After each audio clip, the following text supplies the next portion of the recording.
secara slide banyak, tapi chapternya cuma 2 ya. Nanti saya bisa biar bahas.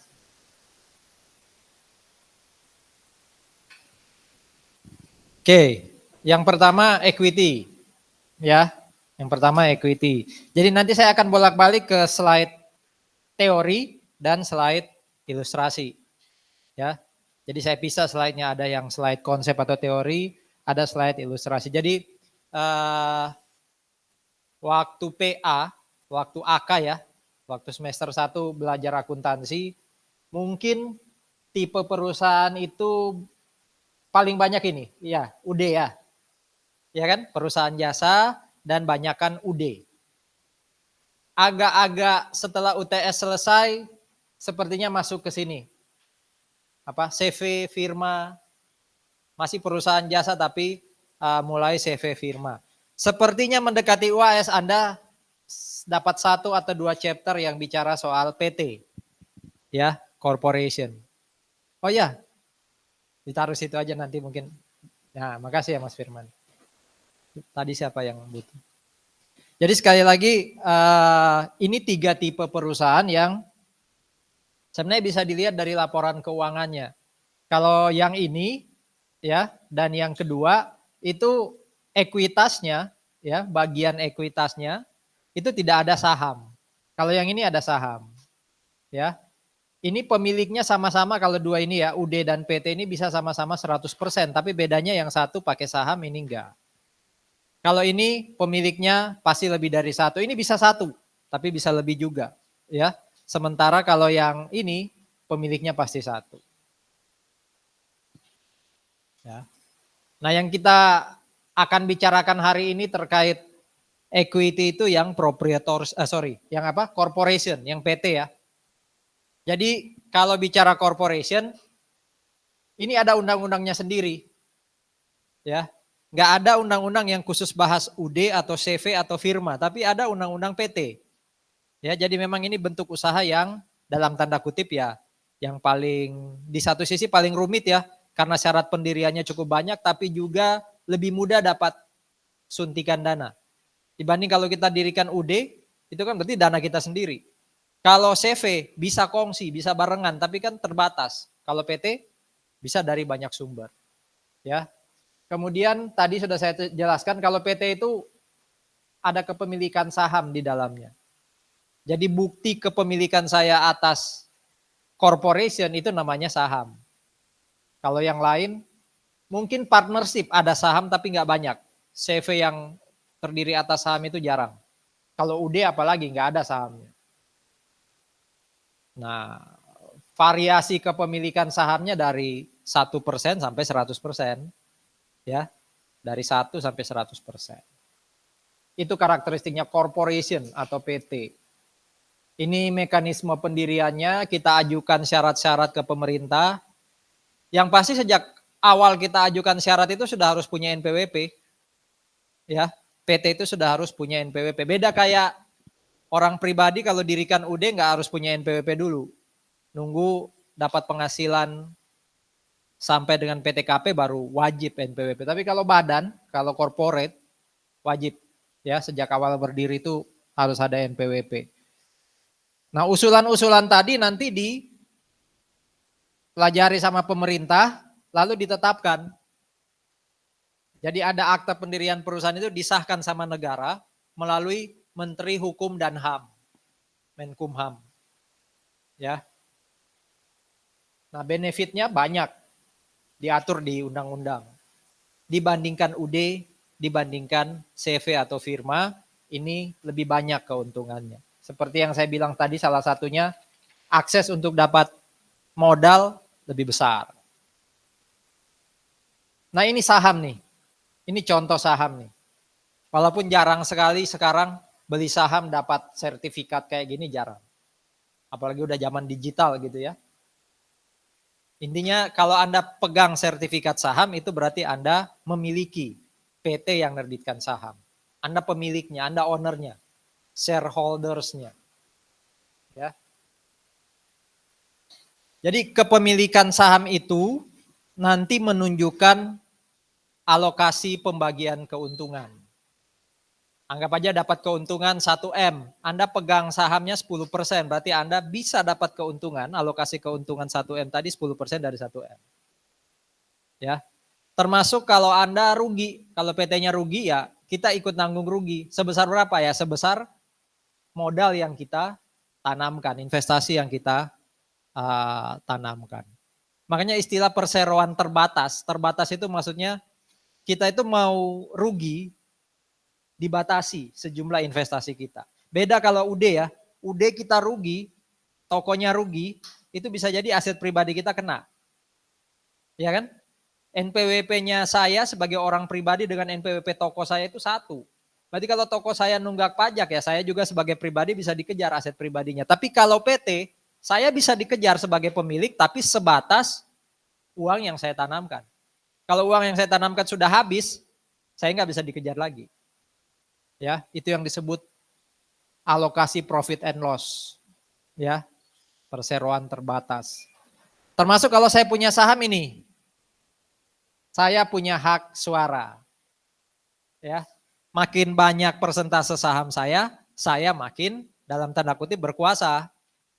Ya kan? Apalagi kalau sahamnya sudah 51%. Wis orang lain mau koalisi kayak apa, saya tahu yang bicara, saya yang menang, wong 51% ya kan? Saham juga nanti menentukan seandainya perusahaan itu bubar, ya berhenti gitu ya, terus masih ada aset dan asetnya mau dibagi, nah kalau saya punya saham 20% berarti sisa aset tadi 20%-nya saya dapat. Gitu ya. Jadi kepemilikan saham itu ada banyak dalam tanda kutip gunanya. Ya, gunanya. Ada lagi ini nih, preemptive right. Apakah di kelas ini atau kelas kakak kelas Anda saya jelasin ya. Jadi waktu Anda berdiri pertama PT-nya itu masih PT biasa. Tanpa embel-embel TBK. Ya. Pemiliknya bisa Anda sendiri atau circle Anda atau family Anda. Yang pasti ini masih PT tertutup. Pemiliknya masih orang-orang tertentu dalam satu lingkaran tertentu atau bisa jadi saya sendiri. Nah bisa jadi karena PT ini butuh saham, butuh ekspansi, butuh modal tambahan, di mana pemilik sebelumnya itu sudah nggak kuat untuk invest terus, akhirnya dia istilahnya go public. Go public ini artinya mau jadi TBK, masuk bursa efek. Ya. Go public itu berarti saham PT nanti dijual ke orang di luar circle. Jadi ya publik, bisa jadi PT ini dimiliki oleh publik. Nah proses ketika go public ini yang disebut initial public offering atau IPO. Disinilah PT itu ketemu dengan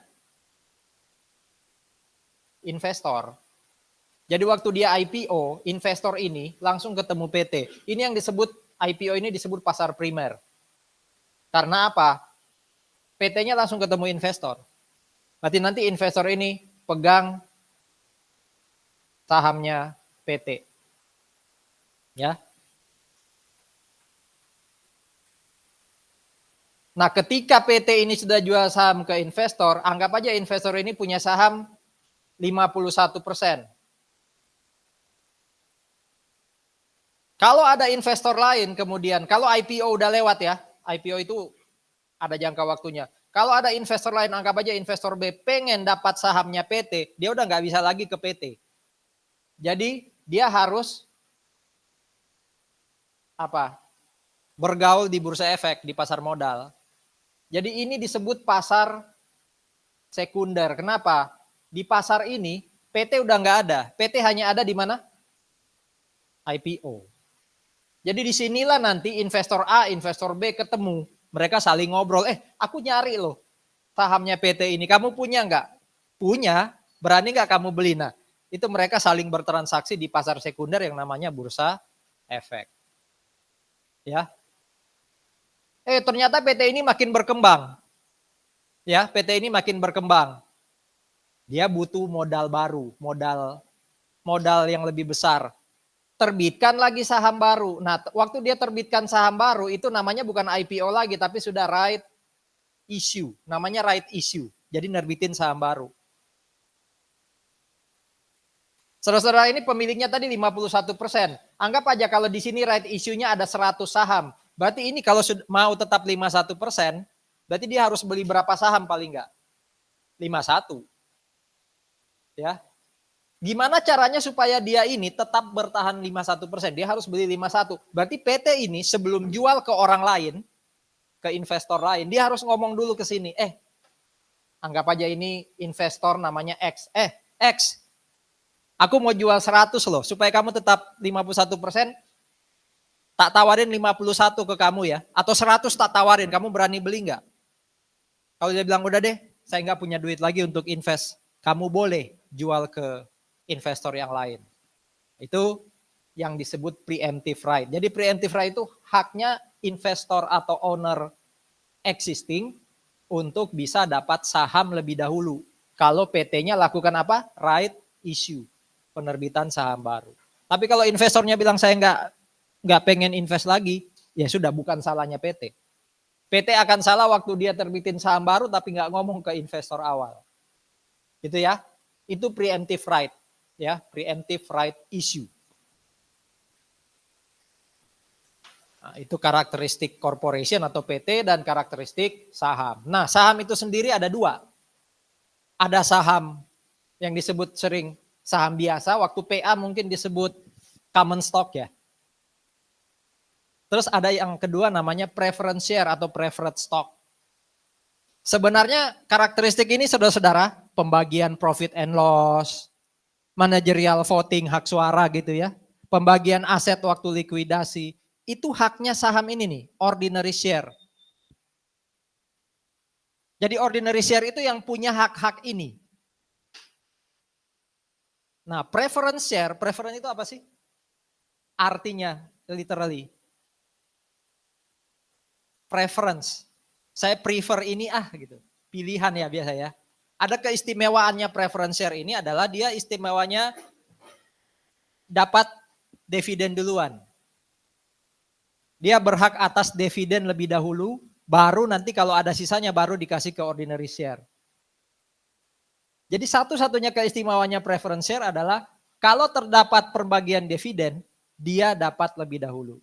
Ordinary share berarti kalau semua sudah dibagi ke preference share, ya dia nggak dapat. Tapi ordinary share punya keistimewaan ini. Kira-kira kalau saya PT ya, saya punya PT lagi butuh modal nih. Anda lebih suka ordinary share atau preference share? Saya kasih nih, ini preference, ini ordinary. Anda mau pilih yang mana? Preference tadi berhak dapat dividen duluan. Ordinary ini keistimewanya ordinary. Kira-kira lebih menarik yang mana? Ordinary. Tapi nggak dapat dividen loh. Belum tentu, bukan nggak dapat ya, belum tentu dapat dividen. Kenapa malah suka ordinary?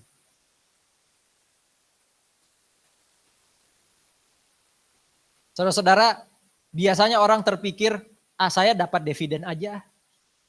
Ya kan? Itu duit loh Pak, lumayan loh Pak.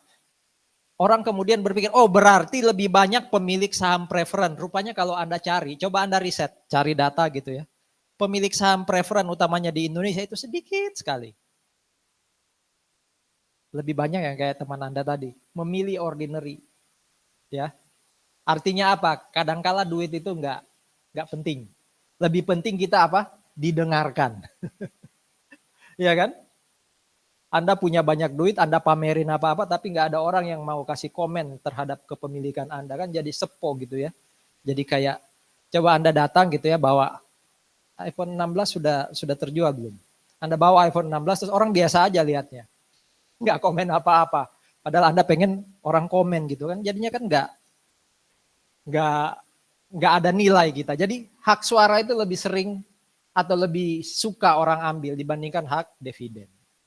Itu ya, bisa bedain ya ordinary share sama preference share ya. Nah ini tadi yang saya katakan, ini fiturnya ordinary share, ya, nggak ada jaminan dividen. Bisa jadi ada kalau memang masih ada sisa, tapi belum tentu ada. Nah kalau preference share tadi ini yang saya sebut, dia melepaskan keistimewaan ordinary share untuk memperoleh dividen. Ini komponennya equity, mulai diingat-ingat ya. Ini komponennya, nanti satu persatu saya detilkan. Mungkin yang tidak banyak kita bahas nanti ini nih. Kalau ini laba ditahan ini dapat dari mana? Bagaimana caranya dapat laba ditahan?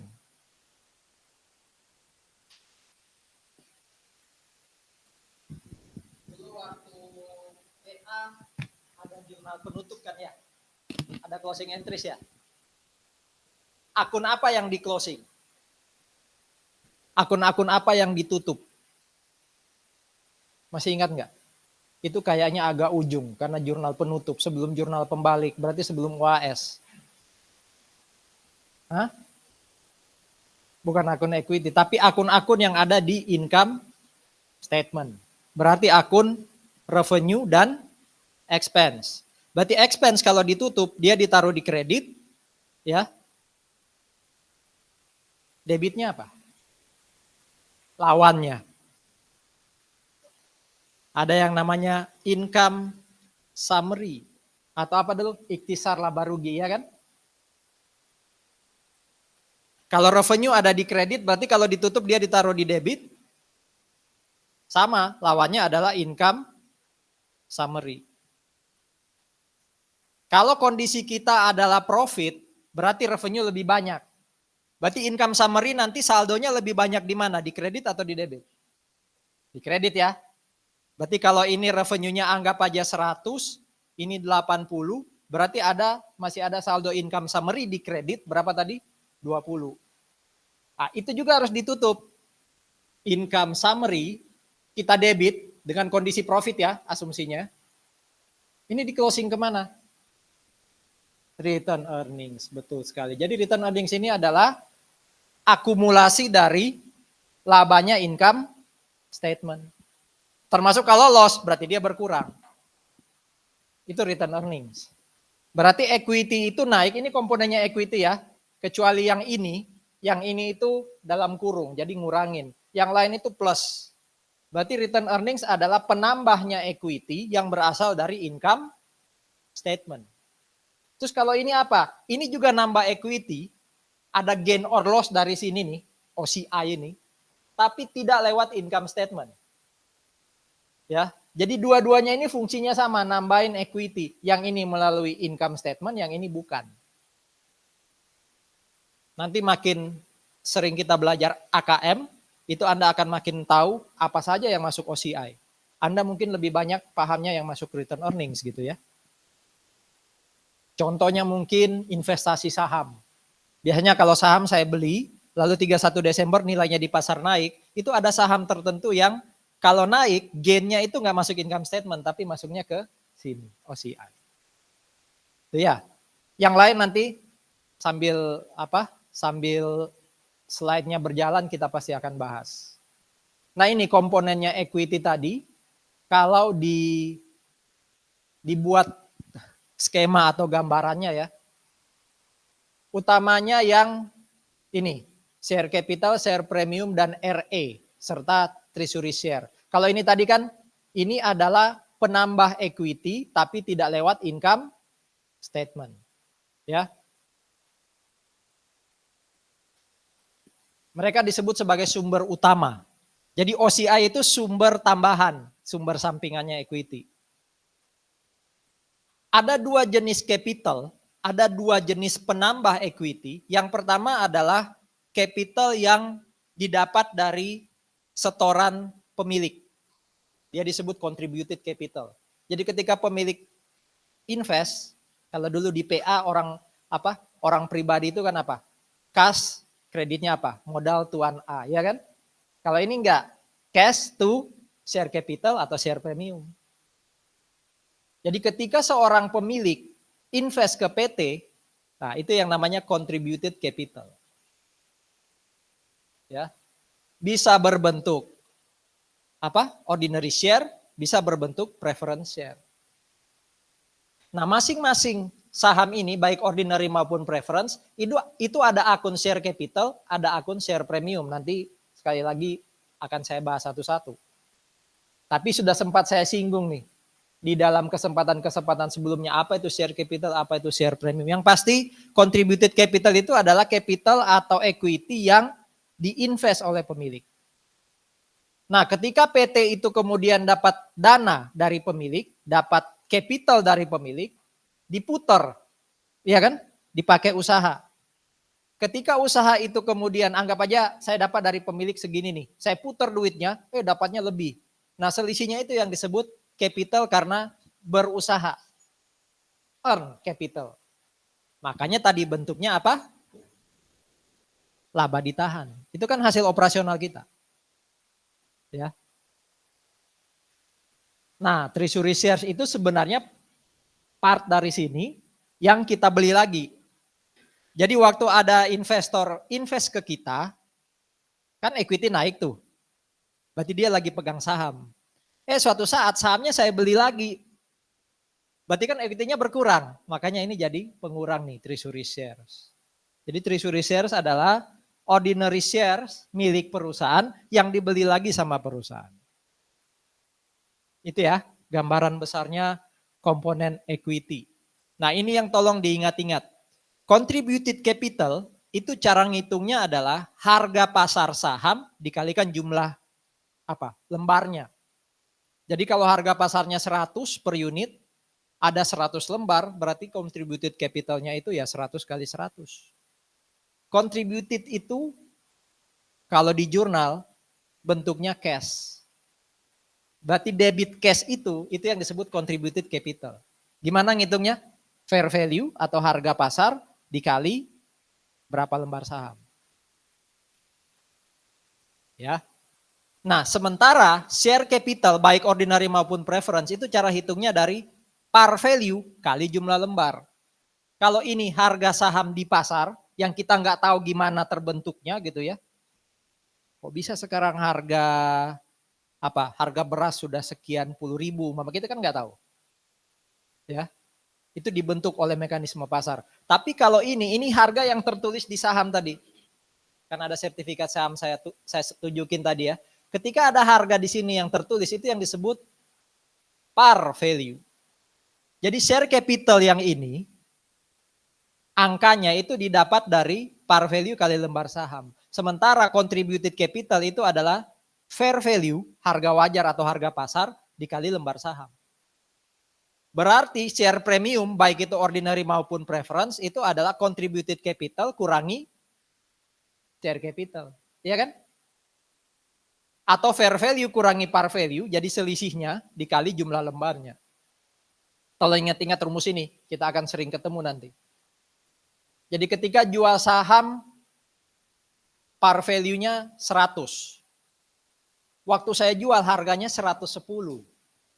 Berarti saya dapat contributed capital berapa? Debit cash 110. Share capital saya kredit, karena equity kan saldo normalnya di kredit ya. Sebesar par value, berapa par value-nya tadi? 100. 10-nya tetap ada di kredit, namanya apa? Apanya? Share premium. Yang dulu mungkin di PA disebut paid in capital. Ya, ada akun additional paid in capital mungkin. Ya, atau sudah pernah ketemu akun namanya share premium di PA? Akuntansi keuangan. Baru berarti ini ya.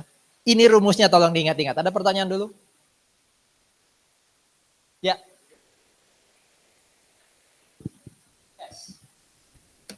Cash yang diterima perusahaan. Itu contributed capital. Hitungnya selalu dasarnya harga pasar saham. Ya.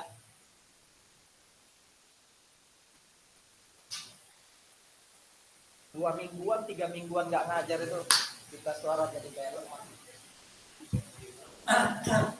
Gampang batuk. Ada lagi? Return earning tadi udah saya jelasin ya, dari proses jurnal penutup tadi ya.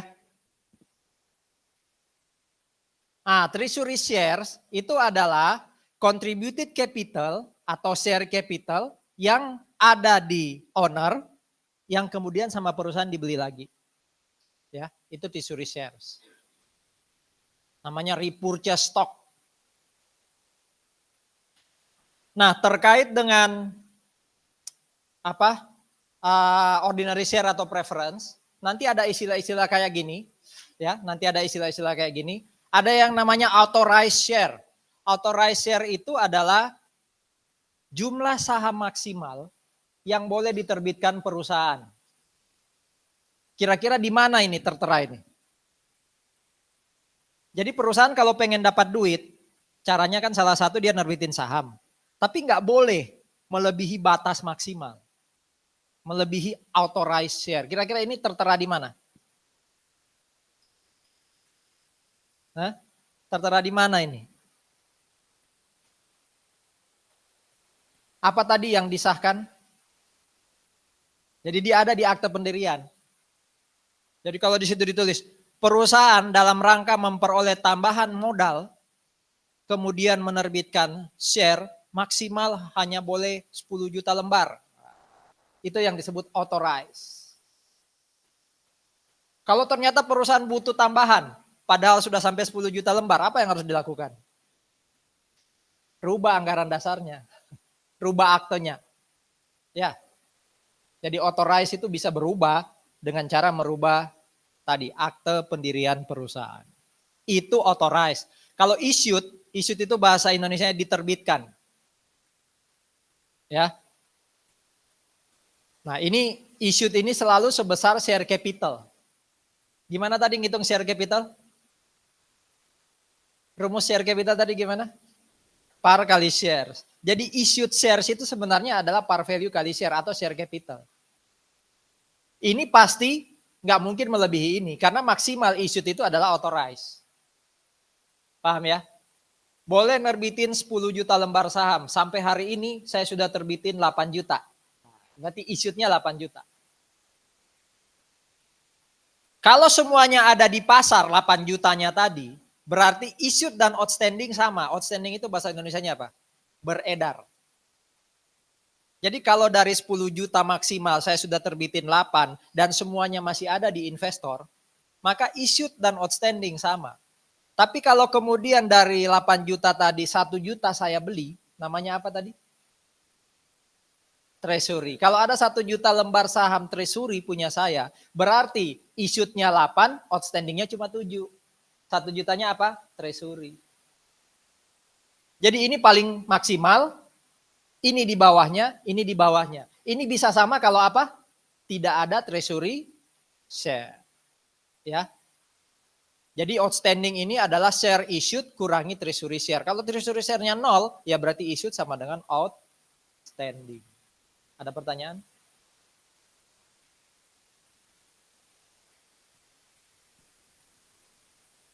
Nah, sekarang kita mulai masuk ke transaksi saham. Saham itu ada banyak macam ya. Ada saham yang punya par value, ada yang nggak punya par value. Par value tadi yang tertera di saham. Jadi nggak semua saham itu ada dalam tanda kutip harganya.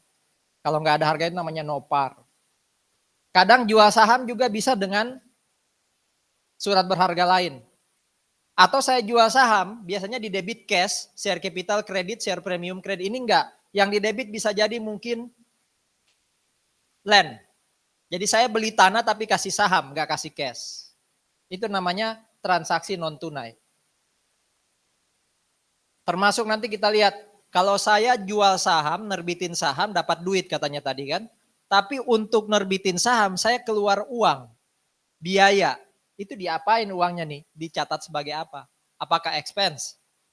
Atau apa? Nanti kita lihat. Kenapa sih ada saham nggak punya par value? Kenapa sih ada saham yang tidak tertera parnya? Itu biasanya par value itu sebenarnya mirip kayak janji ya. Jadi kalau saya punya PT saya punya saham tertera 10.000. Anda beli 10.000, itu berarti seakan-akan saya janji kalau besok saya beli, minimal saya beli 10.000. Ya.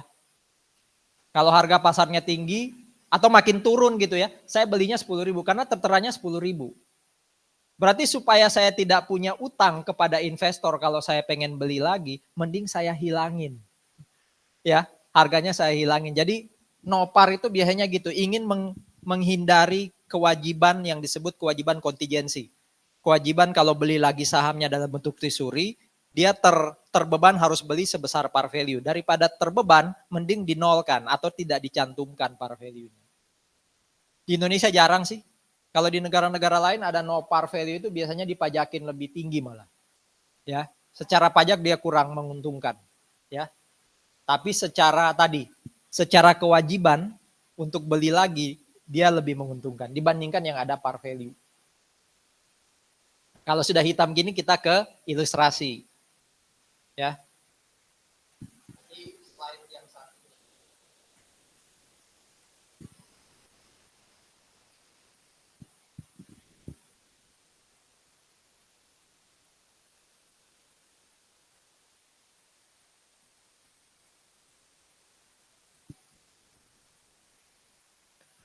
Ilustrasi 1 terbitin saham tanpa par value. Ada total 10.000 lembar ordinary share tanpa par value. Dia terbitkan, nah ini authorize ya, 10.000 authorize. Berarti nggak boleh jual atau terbitin lebih dari 10.000. Saat ini dia issued 500 lembar. Ya, harganya di pasar itu 10.000. 500 kali 10.000 istilahnya apa? Tadi mau share capital. Dalam kasus ini, memang ini nggak ada par ya. Dalam kasus ini 500 kali, ini harga pasar ini. Berarti ini apa? Contributed capital. Ini cash-nya. Ya, itu cash-nya tuh. Nah kebetulan saham kita itu no par. Berarti share capitalnya ikut cash-nya.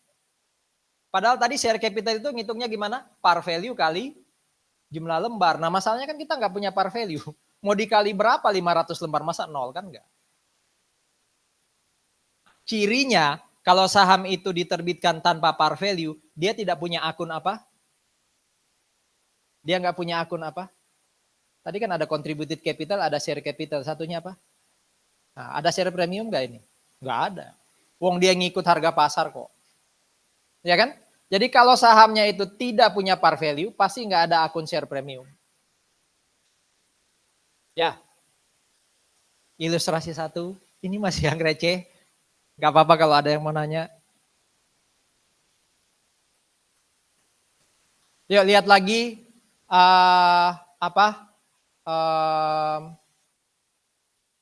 lanjutan dari yang tadi. Tadi kan 10.000, dia udah terbitin berapa? 500. Ini dia butuh modal lagi, dia terbitin lagi 500. Tapi waktu itu harga pasarnya udah naik, awalnya 10.000, sekarang 11. Ya udah, kalikan 11. Intinya pokoknya nggak ada akun apa? Share premium ordinary. Share capitalnya ikut contributed capital, ikut harga pasar.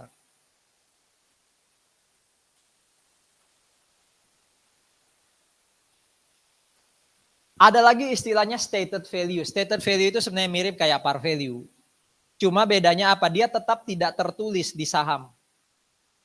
Cuma biasanya PT itu punya apa ya? Punya ekspektasi.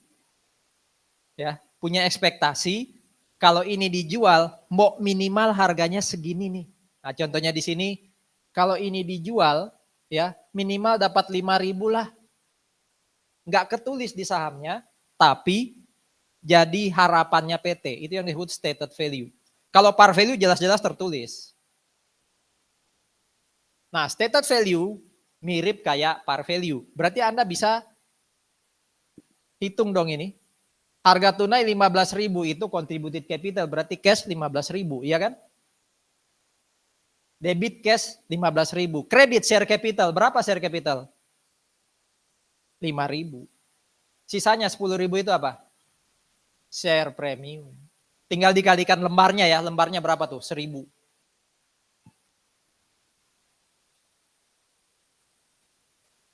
Saya nggak tulis dasarnya angka ini dari mana, tapi saya ngomong ya. Jadi Anda yang harus nulis sendiri atau nanti mungkin bisa dengar. Semoga recordingnya jalan. Jadi tahu 15 juta dari mana tadi? Harga pasar kali jumlah lembar, ya kan? Contributed capital. Kalau stated value itu kedudukannya sama kayak par, berarti ini dikalikan 1000, itulah share capital. Share premium itu selisihnya harga pasar dengan par value. Berarti 10.000 kali 1000, 10 juta. Ya kan? Polanya dipahami ya. Mungkin dihafalin nggak apa-apa, tapi harusnya kalau ini diingat, dipahami. Nanti kalau ada transaksi, kita jauh lebih mudah. Oke, itu jurnal-jurnal penerbitan saham baik yang ada par maupun nggak ada par. Ya, ada pertanyaan?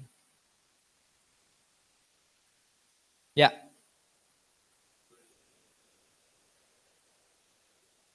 Gimana? Kita mau nerbitin saham, par value-nya 10.000. Ya, par value-nya 10.000. Ternyata di pasar cuma 8.000 gitu ya.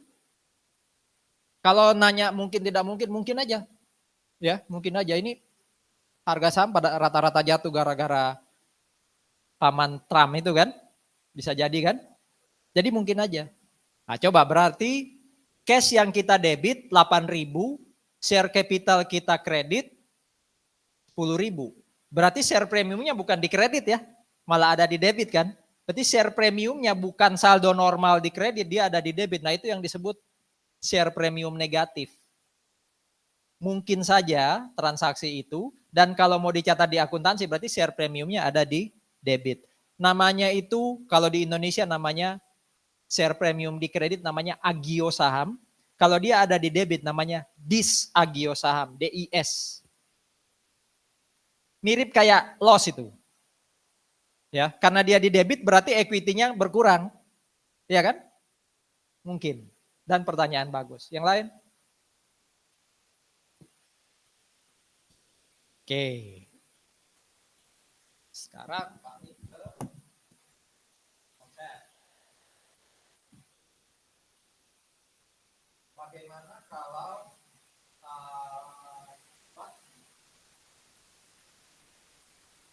saham itu kemudian diterbitkan bareng dengan security yang lain? Bagaimana kalau itu diterbitkan bareng dengan security yang lain? Maksudnya kalau tadi kan saya cuma jual atau nerbitin ordinary share. Bagaimana kalau saya nerbitin ordinary share dan apa satunya preference share, ya kan? Itu gimana tuh cara mencatatnya? Kita lihat ilustrasinya.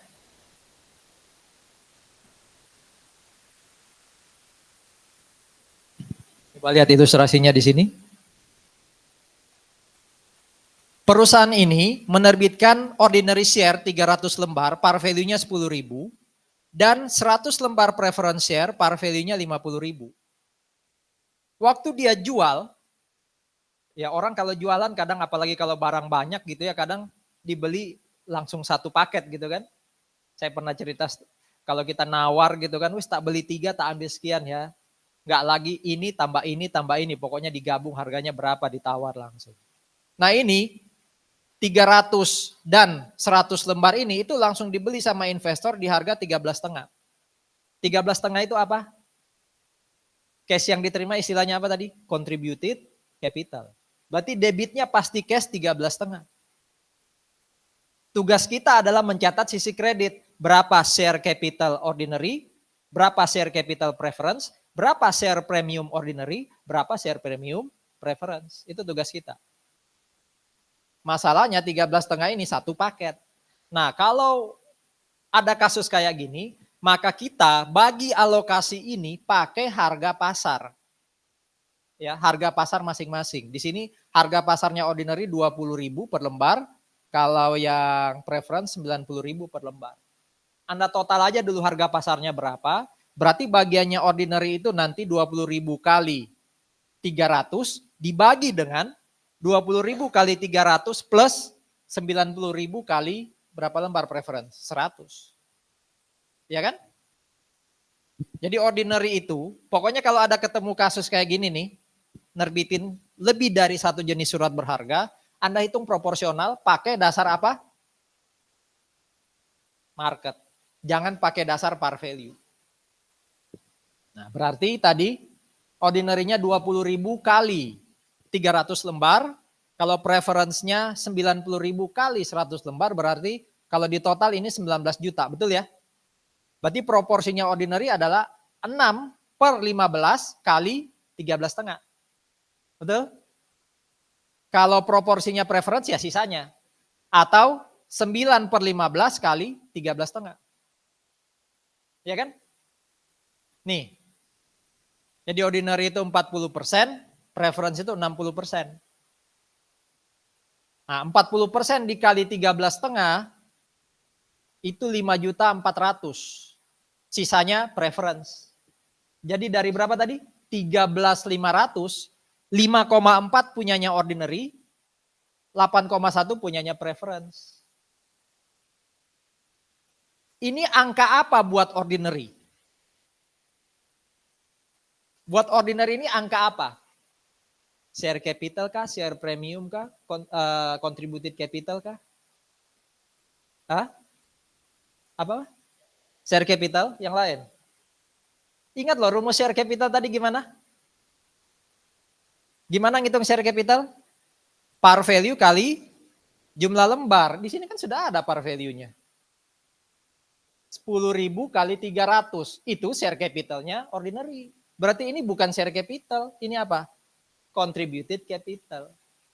Berarti ini dikurangi share capital kali jumlah lembar. Itulah baru share premium. Paham ya? Sehingga nanti kalau kita lihat di ordinary. Itu berarti 3 juta ini dari mana? Par value-nya. Berapa par value-nya apa ordinary tadi? Berapa lembar tadi? Nah, itu dapatnya 3 juta. Padahal bagiannya ordinary kan 5,4. Berarti 5,4 kurang 3 itu masuknya ke premium. Kalau preference tadi berapa par value-nya? 9, itu kan fair value. Berapa? 50.000. Berapa lembar dia? 100. Berarti share capitalnya adalah 5 juta. Padahal dia dapat contributed 8,1. Berarti sisanya yang 3,1 itu apa? Share premium. Ini jurnalnya. Yang tadi langsung bisa kita dapatkan case-nya ya. Nah, yang agak bertahap tadi cara nyarinya itu angka-angka yang ada di kredit ini. Tapi kita sudah bisa dapat. Ada pertanyaan?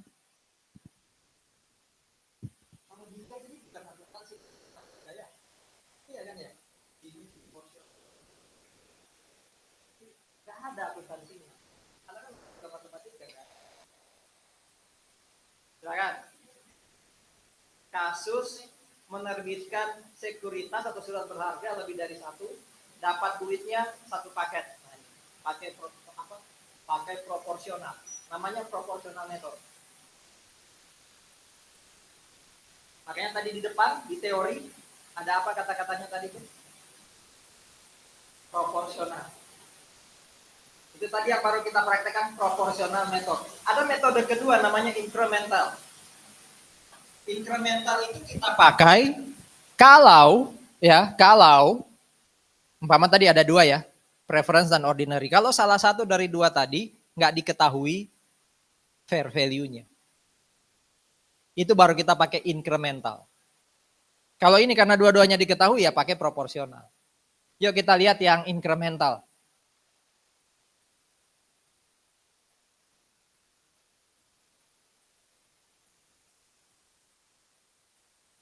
Sebentar. Oh ini saya lupa.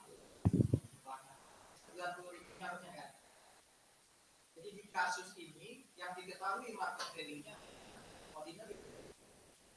Berarti nggak bisa pakai proporsional kan? Ya kan? Dapat uang 13,5, nggak bisa saya pakai proporsional kayak tadi. Nah, hitung dulu berapa bagiannya surat berharga yang diketahui market value. Dalam kasus ini yang diketahui kan ordinary share.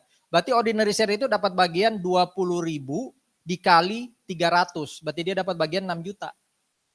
Dari 13,5 itu, dalam tanda kutip, haknya ordinary adalah 6 juta. Karena dia yang diketahui market value.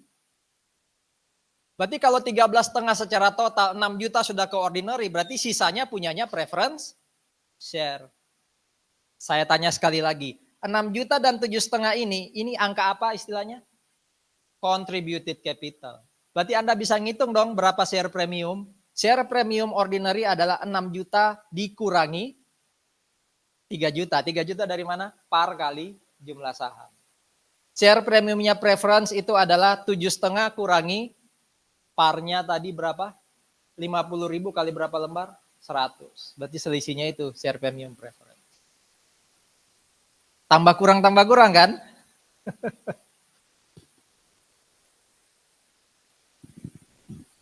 Silakan.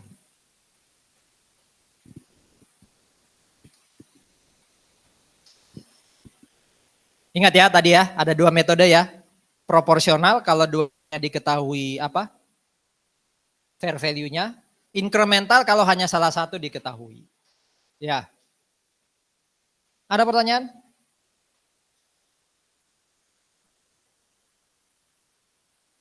Di buku, termasuk di slide, itu nggak dijelasin. Gimana kalau dua-duanya nggak diketahui fair value-nya atau market value-nya? Menurut Anda gimana?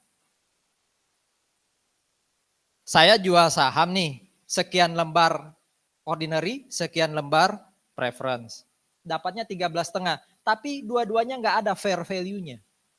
Terus gimana cara baginya? Punyanya ordinary sekian, punyanya preference sekian. Gimana caranya? Ayo, dipikir idenya kayak apa?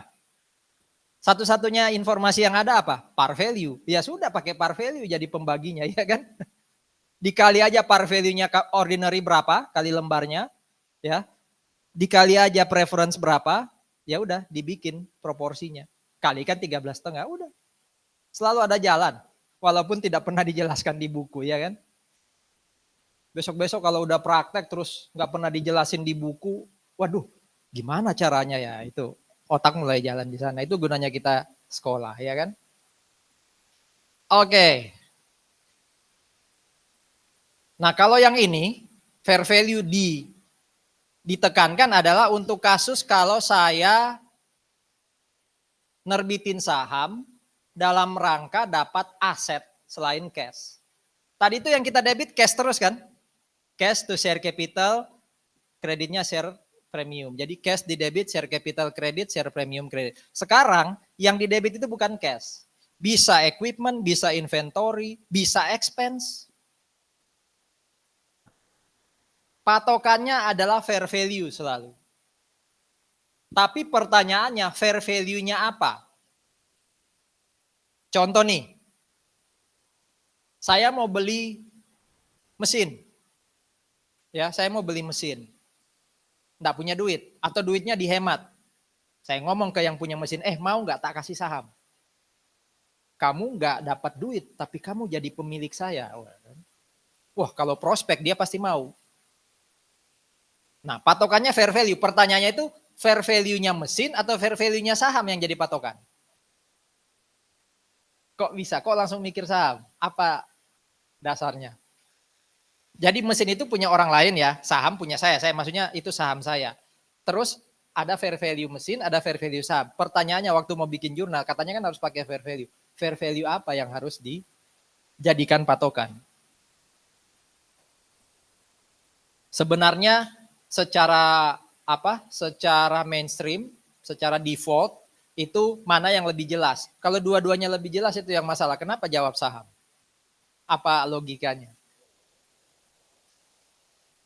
Karena itu yang dikorbankan. Nah, masalahnya dalam kasus ini logika itu nggak bisa dipakai. Saya paham maksudnya, berarti saya menerbitkan saham saya gitu ya. Tapi sebenarnya ya dalam kasus seperti ini patokan ini kan sebenarnya saya mau beli aset. Kan sama aja dengan saya kalau keluarin duit. Umpama nih mesin harganya di pasar 10 juta. Kan pasti yang saya keluarin duit 10 juta kan. Berarti patokan saya adalah harga pasarnya mesin kan. Ini bukan tukar menukar loh. Saya mau dapat mesin tapi nggak punya duit. Akhirnya saya pakai saham saya. Agak beda kalau dia punya mesin, saya punya saham. Ayo tukar-tukaran. Nah, kalau kayak gitu, itu berarti pengorbanan saya adalah saham saya. Tapi dalam kasus ini kan mesin itu mau pas saya pakai cash atau pakai saham, saya harus ikut harga dia kan. Paham ya? Berarti dalam kasus menerbitkan saham lalu dapat aset selain cash, patokan awalnya adalah fair value-nya aset yang kita dapat. Ya, kalau fair value aset yang kita dapat nggak diketahui, pakai fair value saham. Ya, kalau dua-duanya diketahui, fair value aset yang kita pakai. Kalau dua-duanya nggak diketahui, nah, cari tahu berapa carrying amount-nya aset yang kita dapat. Ya, berapa nilai bukunya aset yang kita dapat. Kalau dia nggak diketahui, baru pakai nilai buku atau par value-nya saham.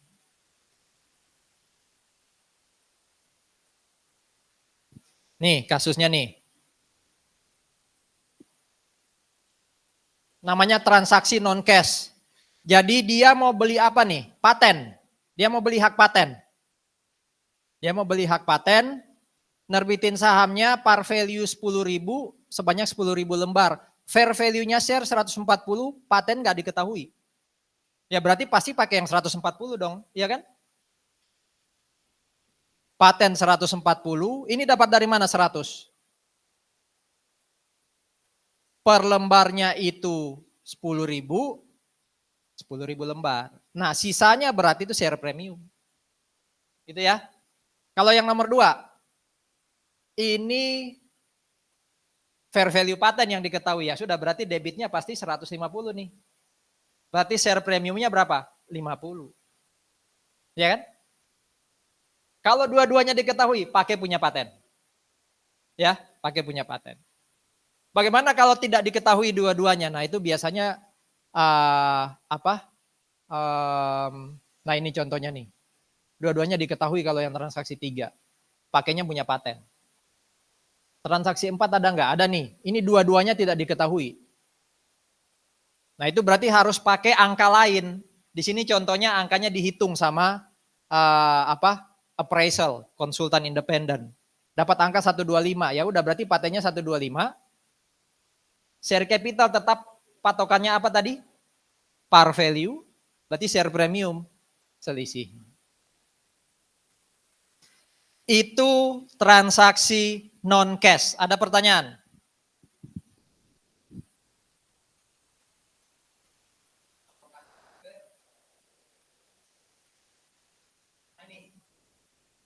Saya terbitin saham, dapat cash, betul ya? Iya kan? Gimana tadi jurnalnya? Cash debit, share capital kredit, share premium kredit. Cashnya gimana ngitungnya tadi? Market value kali jumlah lembar. Share capital gimana ngitungnya tadi? Par value kali jumlah lembar. Share premium adalah selisih. Gimana waktu kalau saya nerbitin saham, ternyata saya jual keluar cash, berarti cashnya dikredit. Debitnya apa?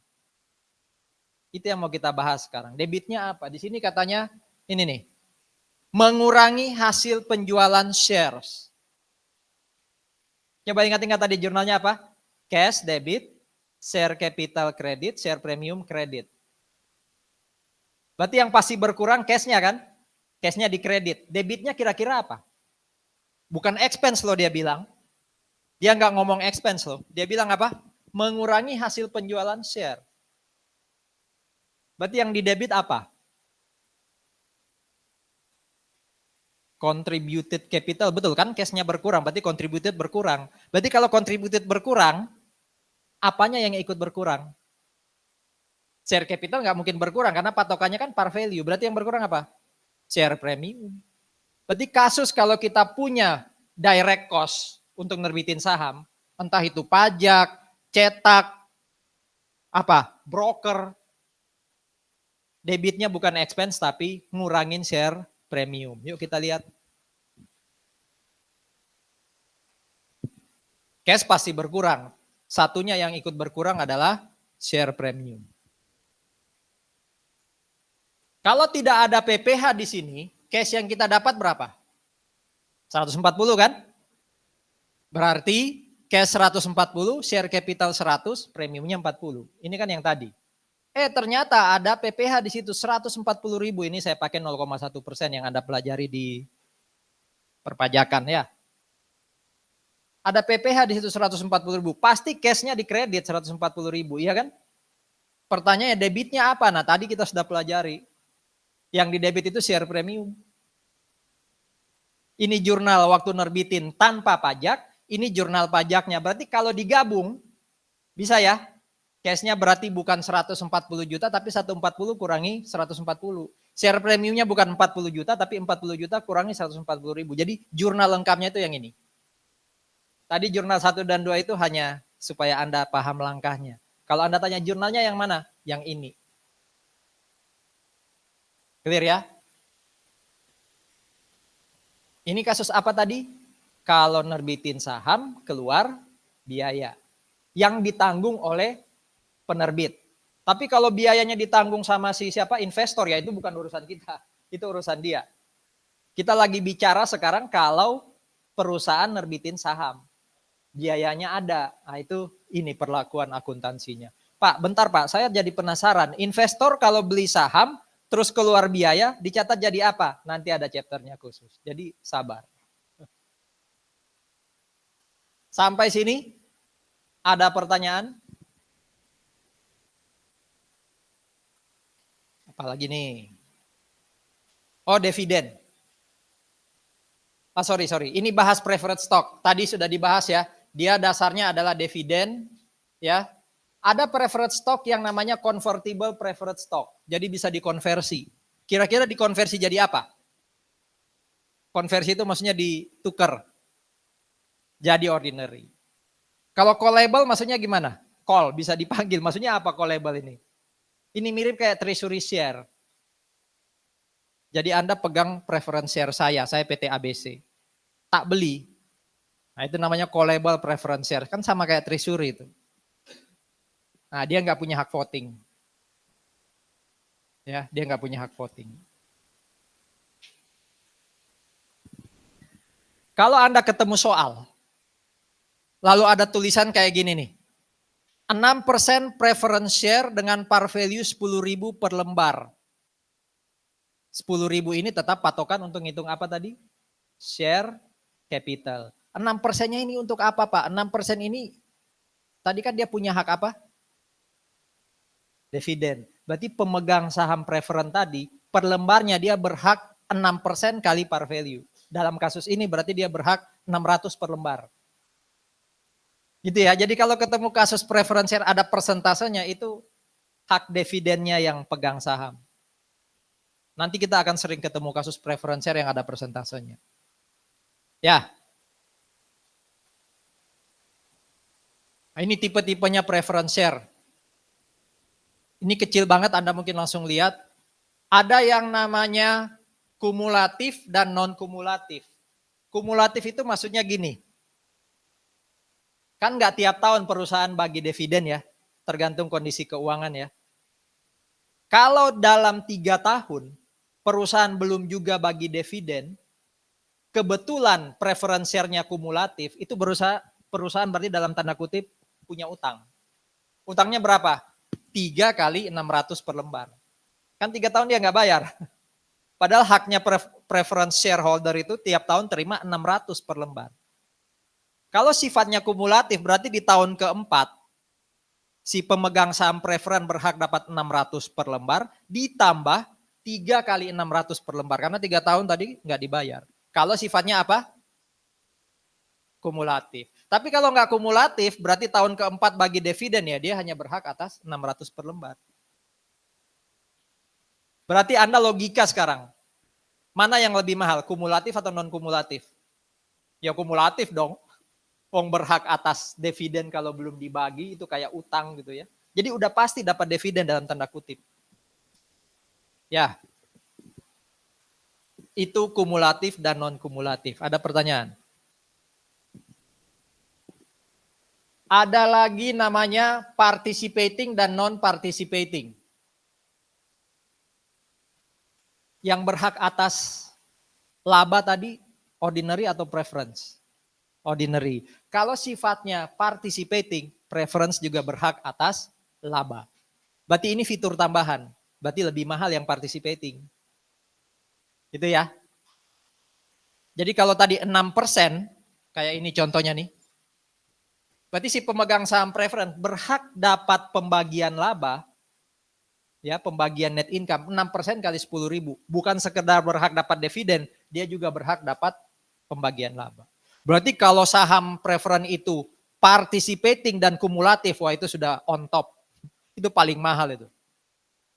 Ya. Kalau yang lain tadi kayaknya tadi sudah saya terangkan. Convertible dan non-convertible itu yang apa? Bisa di-convert jadi ordinary share. Lebih mahal yang convertible. Pokoknya kalau dapat fitur tambahan ada bel-belnya itu ya, itu berarti lebih mahal. Kalau ini redeemable. Redeemable itu mirip kayak callable, bisa dilunasi, bisa dibeli lagi. Kalau non-redeemable berarti nggak bisa dilunasi, nggak bisa dibeli lagi. Tergantung shareholdernya mau balikin atau enggak. Ada pertanyaan, tipenya preference share. Nah ini treasury share. Jadi ketika tadi saya terbitin ordinary share, ordinary-nya lagi ada di Anda sebagai investor. Terus saya terpikir untuk beli. Ketika saya beli dari Anda, berarti ordinary share-nya tidak beredar di pasar, tapi masih issued. Kebetulan ada di saya. Namanya apa? Treasury share. Kenapa sih? Kok kayak nggak ada kerjaan nerbitin saham, tapi beli lagi. Tadi nerbitin saham buat apa? Perusahaan nerbitin saham buat apa? Dapat modal. Berarti Anda logika ketika dia beli lagi, apa logika Anda? Modalnya lagi banyak. Kelebihan dana. Nah gimana caranya dana itu diefektifkan? Ya, makanya salah satu alasan kenapa ada treasury share ini nih, untuk efektivitas, efisiensi cash. Alasan lain, EPS-nya dinaikin. EPS itu earning per share. Earning itu apa earning? Laba. Earning per share. Ini share yang outstanding. Berarti kalau share outstanding ini dikecilin jumlahnya, saya beli dari pasar, berarti kan ini akan lebih besar kan? EPS-nya naik. Makanya ada treasury share. Kadang saham yang dibeli dari pasar itu juga mau dipakai sebagai bonus untuk karyawan. Saya kan nggak punya apa-apa nih, duit ada tapi buat ekspansi pabrik. Karyawan padahal udah kerja bagus, gimana supaya mereka tetap semangat ya? Tak kasih bonus saham. Kalau dia dapat saham berarti kan dia pemilik. Kalau dia pemilik kan dia bisa dapat dividen. Kalau dia pengen dapat dividen kan dia harus kerja keras. Gitu logikanya. Kalau ini apa maksudnya kira-kira?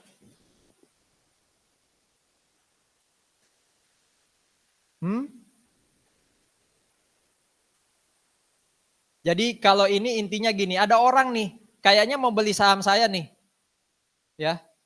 Mungkin MU takut dibeli sama Erick Thohir, ya. Sahamnya di pasar dibeli. Sama siapa sekarang? Glazer kalau nggak salah ya. Keluarga Glazer dibeli supaya Erick Thohir nggak dapat saham tadi. Jadi saya menghindari kalau ingin dibeli oleh orang-orang tertentu. Saya treasury share. Kalau ini apa? Ini biar harga saham saya naik. Kan hukum ekonomi apa? Kalau makin sedikit barang kita di pasar, makin banyak yang nyari, harganya ngebus kan? Nah, berarti kalau saya tarik dari pasar, itu orang nyari, makin naik harganya. Itu treasury share. Ada dua metode untuk mencatat pembelian treasury share. Yang umum dipakai itu adalah yang cost method. Jadi nanti yang kita pelajari adalah yang cost method. Ya. Uniknya lagi, tadi ya, saya nggak punya duit, saya nerbitin saham. Kelebihan duit, saya tarik. Tapi suatu saat ketika saya pengen dapat duit lagi, saya nggak perlu lakukan right issue, nggak perlu nerbitin saham baru. Cukup saya lepas lagi treasury share-nya ke pasar. Nah waktu ngelepas lagi treasury share ke pasar, itu bisa jadi ada gain, ada loss dalam tanda kutip. Saya beli treasury share dari pasar 10.000. Waktu saya jual 11.000, berarti kan ada 1.000. Gain. Tapi kalau saya jual 8.000 berarti ada 2.000 loss. Nah itu gimana tuh nanti jurnalnya? Termasuk ini, gimana kalau saham itu retire itu berarti sahamnya udah nggak issued, nggak outstanding. Bukan sekedar ditarik dari pasar ya, tapi di stop. Mungkin contoh gampangnya itu gini, sahamnya saya sobek atau nomor seri sudah saya hapus, berarti udah nggak beredar lagi di pasar. Nggak ada di pasar, nggak ada di saya. Itu yang namanya retire. Logika paling gampang jurnalnya apa? Apa yang harus kita hapus kalau ada saham yang retire, yang sama sekali nggak beredar lagi? Apa yang harus dihapus? Tadi waktu terbit apa jurnalnya? Share capital dan share premium di sisi kredit. Berarti kalau ini retire, apa yang kita lakukan? Taruh dia di debit. Itu logika gampangnya, nanti kita lihat ya. Yuk, kita lihat ilustrasinya.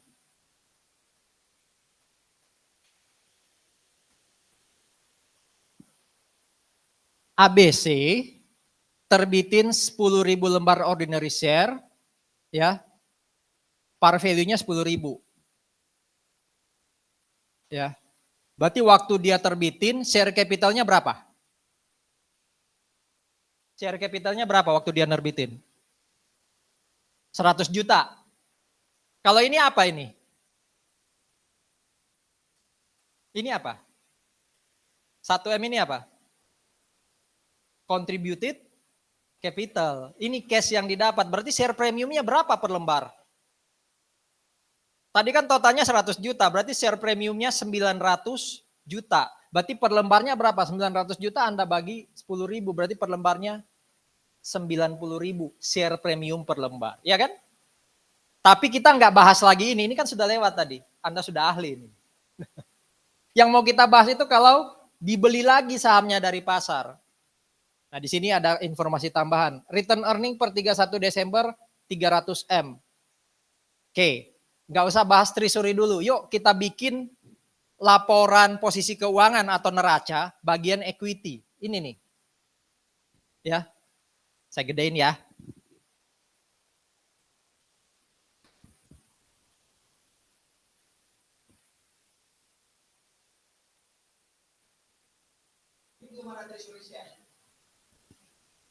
Jadi share capital ordinary, authorized-nya 100.000, par value-nya 10.000, issued outstanding-nya sama yaitu 10.000 lembar. Share capital itu kan berarti issued 10.000 kali 10.000 yaitu 100 juta. Share premiumnya tadi dapat dari contributed kurangi share capital, berarti share premium 900. Lalu ada return earnings 300, berarti total equity-nya adalah 1,3. Ini masih bagian soal. Masih soal ceritanya, belum pertanyaannya. Di 2025, dari total di pasar ada berapa lembar? 10.000, dia beli lagi 1.000 lembar. 10.000 dia beli 1.000, berarti yang beredar tinggal 9.000. Waktu dia beli, itu harga di pasar 11.000. Kita pakai cost method tadi. Cost method berarti ya udah kita catat based on 11.000. 11.000 kali 1.000 berarti treasury share 11 juta, cash 11 juta. Ini kasusnya kita beli loh ya, berarti cashnya dikredit. Dalam tanda kutip, sesimpel ini jurnal treasury share waktu dibeli. Ya berapa harganya di pasar kalikan jumlah lembar yang dibeli. Kenapa dia di debit? Karena sifatnya apa tadi? Pengurang. Equity itu kan dikredit saldo normalnya. Nah ini karena mengurangi equity ya dia di debit. Dia bukan aset loh ya. Jadi treasury share ini bukan aset, dia pengurang equity. Oke. Ini bisa ya, ini masih bisa ngikutin. Dengan adanya treasury share tadi di 20 Januari 2025, kondisi equity kita jadi berubah. Ini tadi kan issued 10.000, outstanding 10.000, betul? Sekarang issued-nya 10.000, outstanding 9. Tapi share capitalnya tetap. Jadi ingat baik-baik ya. Ngitung share capital seperti yang saya jelaskan di awal tadi. Itu selalu par value kali jumlah lembar yang issued. Bukan outstanding. Jadi kalau berbeda kayak gini Anda tahu. Pokoknya kalinya dengan issued. Ya. Jadi ini nggak berubah yang atas. Bawahnya muncul treasury share tadi berapa? 11 juta, berkurang. Kan katanya tadi pengurang kan? Berkurang sudah equity kita. Nah coba lihat, pokoknya total treasury share dan outstanding harus sama dengan jumlah issued. Ini 9, ini 1, berarti 10.000 kan? Masih bisa ya kalau ini ya? Masih bisa ya? Berarti di pasar 9.000. Nah, dari 1.000 tadi yang kita punya, sekarang dia sudah butuh duit nih. Kalau ini kan masih kebanyakan duit dia beli. Ini dia butuh duit, tapi dia jualnya 10%-nya aja. Dia jualnya 100 lembar. Ya. Dia jualnya 100 lembar. Waktu dia jual, tadi kan belinya berapa? 11. Waktu dia jual harganya udah 15. Nah, ini berarti cash-nya nih. 15.000 kali 100 itu cash-nya. Treasury-nya tadi waktu dibeli di sisi apa? Debit. Berarti kalau dijual ya taruh di kredit. Dari mana ini? Tadi kan belinya 11. Ini dijual berapa lembar? Ya udah 11.000 kali 100. Kalau ada selisih, muncul namanya share premium. Tapi bukan ordinary atau preference. Share premiumnya siapa? Treasury. Karena share premium treasury ada di kredit, logikanya apa itu? Menambah atau ngurangin equity?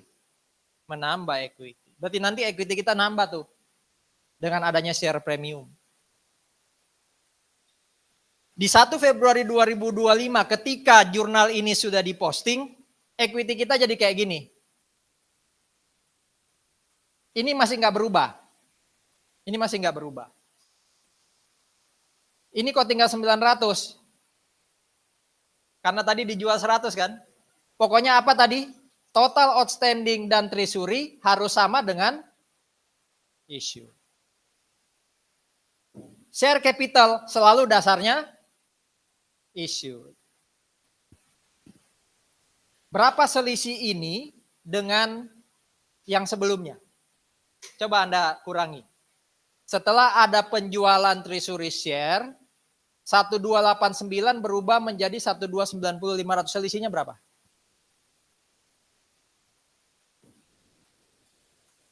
Berapa? Ini kan? Sekarang ingat-ingat ya. Kalau ada treasury share lalu treasury share dijual, maka equity akan bertambah sejumlah cash yang diterima. Awalnya saya 1289, dapat cash 1,5, equity-nya jadi 1290.500. Ya kan? Nah ini share premium 400.000 tadi nambah.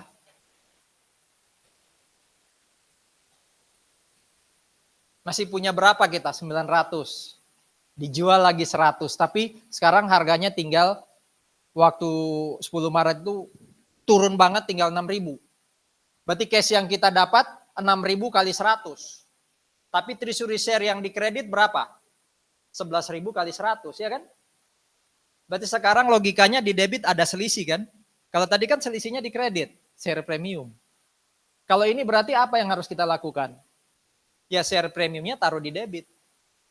Ya kan? Masalahnya share premium kita cuma berapa? 400. Kalau selisihnya mungkin cuma 300.000 nggak apa-apa share premium 300. Karena saldo kita 400. Ini selisihnya 500 loh. 1.100.000 dan 600 kan selisihnya 500. Terpaksa dalam tanda kutip RE-nya diambil 100. Saya ulang ya. Kenapa RE ikut terlibat? Karena selisih antara cash yang didapat dan treasury share ternyata melebihi saldonya share premium. Ya kan? Share premium cuma 400, selisihnya 500 ya, terpaksa RE berkurang. Nah berarti tadi RE berapa? 300 juta, sekarang tinggal berapa? 300 kurangi 100 ribu, 299 900 ya kan? Share premium tadi ada 400, sekarang 0, ya kan? Treasury share tadi 900, sekarang tinggal 800. Pokoknya 9,2 tambah 8 kan dapat 10 ribu ya. 1291100 kurangi saldo awal 1290 500 berapa? Harusnya, ya kan? Jadi setiap kali ada penjualan treasury share, mau dia di atas harga pasar awal atau di bawah harga pasar awal, selalu equity bertambah. Sebesar apa? Sebesar cash yang didapat. Masih punya berapa? 800. Mau diapain lagi nih 800 nih? Ternyata PT ini kemudian ngomong gini, udah deh 800 ini saya stop. Apa tadi istilahnya? Retire. Jadi nggak saya jual lagi ke pasar, juga nggak saya pakai lagi ya, saya hentikan peredarannya. Share capital pertama kali tadi berapa per lembarnya? Soal pertama kali ini kan sudah soal keberapa nih? Waktu pertama kali dia terbitkan berapa per lembarnya? 10.000. Berarti 10.000 kali 800 itu di debit. Berapa tadi share premium per lembar kita hitung? 90.000 kalau nggak salah. Kalikan 800 itu di debit. Kan dia berhenti, berarti sudah nggak ada lagi share capital dan share premiumnya kan? Tuh. Ini dapat dari 10.000 kali 800. Ini dapat dari 90.000. Kalau Anda bingung 90.000 dari mana, tadi lihat catatan awal. Kali 800. Ini dapat dari mana? 800 kali 11.000. Nah, selisihnya entah ada di debit atau kredit, masukkan ke RE. Ini berarti RE-nya bertambah. Berarti ini kita juga ikut berubah nanti. Iya kan? Maksudnya susunannya ini berubah. Ini pasti berkurang, ini pasti berkurang. Ini berapa tadi? Bertambah ya. Ini jadi hilang, ya kan? Yuk kita lihat susunan equity kita setelah jurnal ini. Yuk kita lihat. Hasilnya ternyata dibandingkan sebelumnya apa? Apa? Sama. Jadi ketika ada penghentian saham, ya, ketika ada penghentian saham, treasury share dalam hal ini, maka susunan equity tidak akan berubah. Maksudnya total equity-nya tidak akan berubah.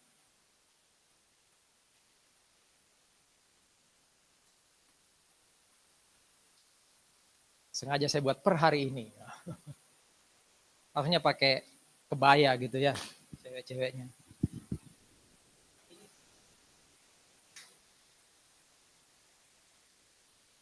Nah pertanyaan sampai retire share yang ditentukan. Jadi saya sudah bahas treasury sampai retire share.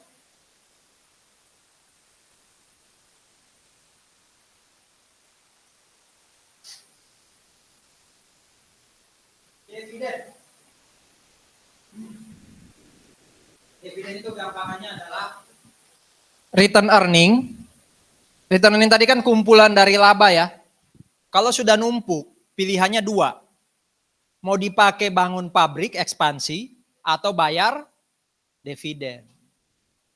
Nah, jadi dividen ini sebenarnya pembagian keuntungannya perusahaan kepada shareholder, kepada pemegang saham. Syaratnya ini, cash-nya ada, return earning-nya harus positif. Jadi sumber untuk bayar dividen itu return earning. Tapi belum tentu return earning positif, cash-nya cukup. Kok bisa? Kalau saya punya return earning 10M, apakah itu berarti cash saya 10M? Enggak. Kenapa? Ayo. Saya punya laba ditahan 10M, tapi kok enggak sama dengan jumlah cash saya? Kenapa? Ayo. Logika sederhananya akuntansi. Atau nggak usah return earning. Tahun ini saya laba 1M. Apakah itu berarti ada cash yang masuk 1M? Karena ada aset lain. Maksudnya gimana? Kan saya jualan nih. Ada revenue, ada expense kan? Setelah dikurangi dapat 1M. Apakah berarti tahun ini saya dapat tambahan cash 1M? Kenapa? Karena waktu jualan belum tentu dapat cash. Bisa aja AR to sales kan? Nah, itu aja. Itu kan basic banget. Makanya punya return earning belum tentu cukup cash. Punya cash belum tentu return earningnya positif. Bisa jadi cashnya karena saya jualan aset yang lain gitu loh. Bukan karena saya punya operasi yang bagus. Jadi syaratnya ini. Tapi kadangkala apalagi BUMN ya. BUMN itu return earning negatif bagi dividen. Wah itu nggak masuk akal. Ya. Jadi bagi dividen termasuk alokasi return earning itu harus lihat syarat-syarat ini nih. Ada nggak perjanjian khusus dengan kreditor? Kadang kreditor bank itu suruh kita kalau minjam duit itu kadang dibatasi tuh. Modalmu, equity-mu nggak boleh negatif ya. Ditahan sampai sejumlah ini ya, berarti dividen nggak boleh sering-sering dibagi. Atau memang PT dibatasi, minimal harus ada return earning sekian persen dari total equity, bisa aja kayak gitu. Bisa aja tadi ekspansi, jadi nggak bisa bayar dividen karena ekspansi. Atau saya pengen menjaga supaya dividennya dibayar, nggak usah terlalu besar, yang penting tiap tahun ada. Nah, kalau ini maksudnya kita buat loss itu jauh lebih lembut. Ya, jadi bagi dividen itu jangan sampai nanti membuat kita makin loss. Itu maksudnya. Ini jenis-jenis dividen, saudara-saudara. Dari namanya bisa dipahami harusnya. Ini dividen dalam bentuk tunai. Berarti ngasihnya uang. Kalau ini ngasihnya apa? Property dividend itu ngasih apa? Ngasih aset selain cash. Bisa tanah, bisa bangunan, bisa mesin. Pokoknya aset selain cash. Yang agak nggak umum itu scrip. Scrip ini sebenarnya mirip kayak property dividend. Biasanya kalau saya dapat scrip dividend boleh milih dapat cash atau aset selain cash. Kalau stock dividend, berarti Anda nggak dapat duit, nggak dapat aset, tapi saya kasih saham baru. Itu stock dividend atau share dividend. Nah ini apa nih? Liquidating dividend. Nanti kita lihat ya. Ini aja yang belum saya jelaskan. Nah ini pernah saya bahas waktu kita bicara current liabilities. Masih ingat 3 tanggal pembayaran dividen? Apa aja? Declaration date, recording date, payment date. Ini declaration, ya. Ini payment. Recording date itu maksudnya tanggal apa ya? Mencatat siapa saja shareholder yang berhak dapat dividen. Nah sebenarnya saudara-saudara, recording date ini tinggal finalisasi. Jadi kayak catatannya dirapiin. Sebenarnya batasan investor yang boleh dapat dividen itu tidak pas recording date. Tapi ini nih, T-3 ya, come dividend date istilahnya. Jadi kalau Anda beli saham setelah T-3 ini, anggap aja ini 20 Agustus, ini saya belinya 19 Agustus gitu ya. Jadi setelah T-3, saya nggak bisa dapat dividen. Walaupun sebelum recording date. Nah untuk mempermudah di soal kita pakai recording date aja ya. Batasan untuk bisa dapat dividen atau enggak. Tapi di praktek yang benar adalah T-3. Ya. Di sini berarti ada dividend payable. Debitnya apa? Di sini ada dividend payable di kredit. Debitnya apa? Tadi apa sumbernya? RE. Debitnya RE, kreditnya dividend payable. Kalau ini, dividend payable to cash. Nah kalau ini, dengan asumsi semuanya daftar si pemegang saham, berarti nggak ada jurnal. Tapi kalau di sini yang daftar mungkin cuma 80%, berarti di sini nanti yang tadi kan dividend payable to RE ya, itu dibalik. RE to dividend payable, RE to dividend payable di sini itu dibalik. Dividend payable to RE sebesar selisihnya yang nggak daftar. Jadi kalau di sini cuma daftar 80 ya 20%-nya dikurangi.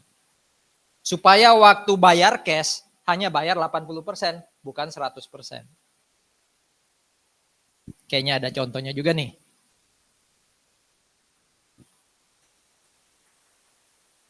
Waktu RUPS, dividen yang dibagi 100 M. Pembagian dividennya 1 Juni 25 kalau Anda tercatat sampai 15 Mei. Berarti waktu deklarasi ini jurnalnya RE2 dividend payable. Ya, RE2 dividend payable.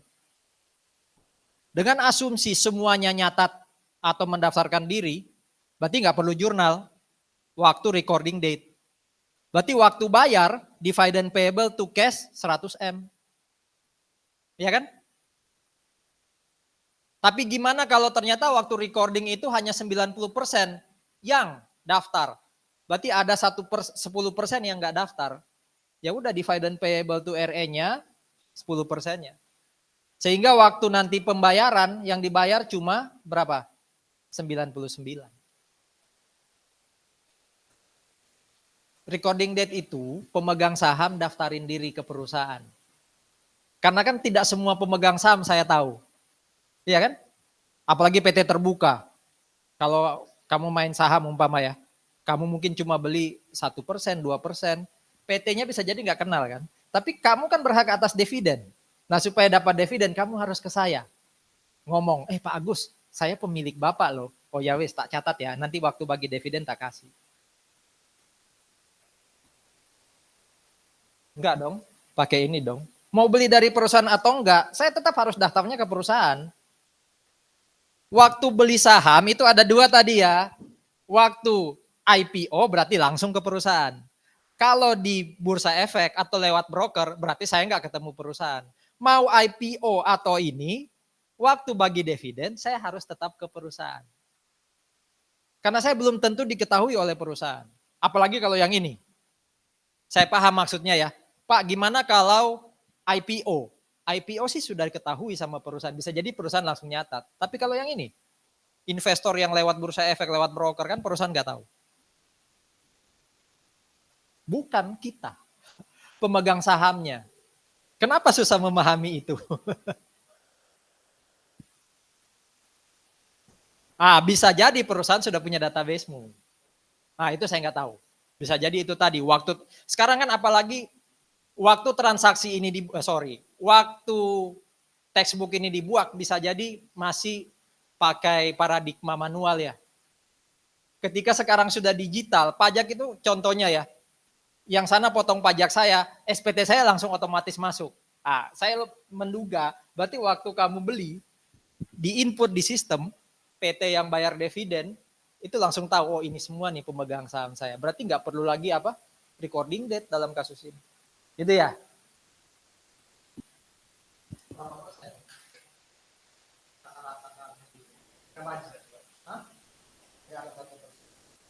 Tapi dividennya nggak banyak nggak? Percuma ya. Terus kamu ngejar apa? Capital gain. Capital gain. Penting duitnya ada tempat lah ya, Kak Ilah ya. Enak nih kan kalau ada yang praktek kok langsung. Oke. Benar gak ini ya? Saya takut salah ngitung. 90%-nya berarti kan tadi 100 M. Berarti 10%-nya berapa? Harusnya ini 10 M ya? Iya. Betul? Tadi berapa dividen yang dibagi? 100. Yang daftar cuma 90. Berarti 10%-nya kan nggak daftar. Berarti 10%-nya itu berapa? 10 M ya. Berarti nanti yang dibagi 100 kurang 10 berapa? 90 ya ini.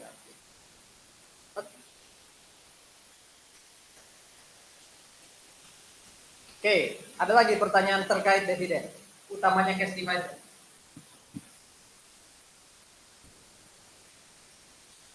Ada 5 tadi ya, kita baru bahas cash. Yang kedua adalah property dividend. Yang dibagi bukan cash, tapi aset lain selain cash. Biasanya ya properti itu biasanya orang langsung bilang tanah, bangunan gitu ya. Atau bisa jadi dikasih investasi. Jadi PT Agustoli punya sahamnya PT ABC. Anda XYZ. Saya kasih Anda sahamnya PT ABC ke Anda. Nah, itu property dividend tuh. Yuk kita lihat jurnalnya.